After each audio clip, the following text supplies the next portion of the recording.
આ છે hotel landmark, જ્યાં ચોરીનો પ્રયાસ થતા અકાભાઈ અટકાવેલો. અને આ છે ગણપતિ મહારાજની મૂર્તિ. 10-15 કિલોની વજન છે દાદા. પુનઃસ્થાપન ગણપતિ શ્રીનું અકાભા કરી રહ્યા છે.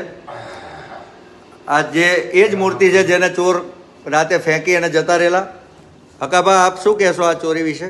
મોટી વજન વાળી છે ને માથે ભાગ્યા એ ત્યાં ઘા કરી દીધી, ગણપતિ ઘા કર્યો એટલે આપણે પાછી અહીંયા મૂકી દીધી. પણ ગણપતિને મને જગાડી દીધો કે ચોર આવ્યા છે મને લેવા માટે. એ કૃપા છે. સારું કર્યું, ઘણું બધું બચી ગયું. હોટલમાં 2 હોટલ બાયલા ખુલ્લા હતા, સ્ટાફ પૂરતો હતો ભેગો અને હું જાગી ગયો તો ચોરી સાથે અટકી જાય છે.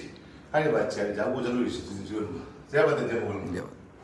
રાતે 3:56 hotel landmark, SP ring road, Chiloda circle ખાતે 2 ચોર ચોરી કરવાના ઈરાદે 3 માળ આવેલી હોટલ લેન્ડમાર્ક અને હોટલ લોર્ડ્સ ઇનમાં દબાતા પગે આવે છે. ચોરી કરવાના ઈરાદેથી આવેલા 2 શખ્સ, જે સીસીટીવીમાં આપ જોઈ શકો છો, બંને પોતાના ચંપલ ઉતારી અને દબાતા પગે ચોરી કરવાના ઈરાદે હોટલ લોર્ડ્સ ઇન અને હોટલ લેન્ડમાર્ક, જે ચિલોડા સર્કલ ખાતે આવેલ છે, એમાં બદ ઇરાદાથી ચોરી કરવાના બહાને ચોરી કરવા માટે ખાસ આવે છે. પણ એ જ હોટલમાં ગુજરાતના નામાંકિત કલાકાર, હાસ્ય કલાકાર, સાહિત્યકાર અકાભા ગઢવી અને ગુજરાતનો રોકસ્ટાર એટલે દેવ પગલી બંને પણ તે જ હોટલમાં હોય છે.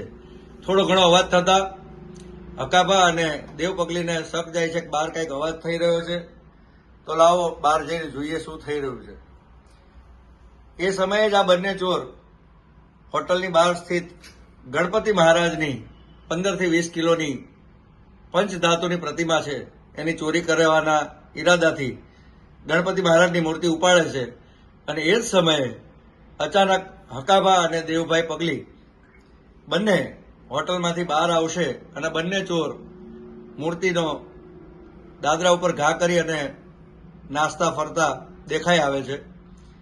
3:58 એક્ઝેક્ટ મૂર્તિ ત્યાંથી ઉપાડી રહ્યા છે. અને આપ જોઈ શકો છો આગળ સીસીટીવીમાં કે અકાભા ગઢવી એકદમ જ હોટલના દરવાજાથી બહાર નીકળી અને બંને ચોરને ભગાડશે. જગતનો નાથ ગણપતિ મહારાજ, જગતનું સંચાલન કરવાવાળો દેવ, એની મૂર્તિની ચોરી ન થાય એની તકેદારી કલાકારો રાત્રે પણ જાગી અને રાખે છે. આપ જોઈ શકો છો અકાભા ગઢવી બહાર નીકળતા જ બંને ચોર મૂર્તિ નાખી અને જતા રહ્યા. દેવ પગલી એમની પાછળ જવા માટે પ્રયત્ન કરે છે કે ભાઈ ચોર હજી નીચે પહોંચ્યા નહીં હોય, એવાને લિફ્ટમાં બેસી અને દેવ પગલી અને અકાભા અંદર હોટલમાં ચેક કરે છે કે બીજું કઈ ચોરી થયું છે અને તરત એવો લોકોની પાછળ જઈ રહ્યા છે. આપ જોઈ શકો છો.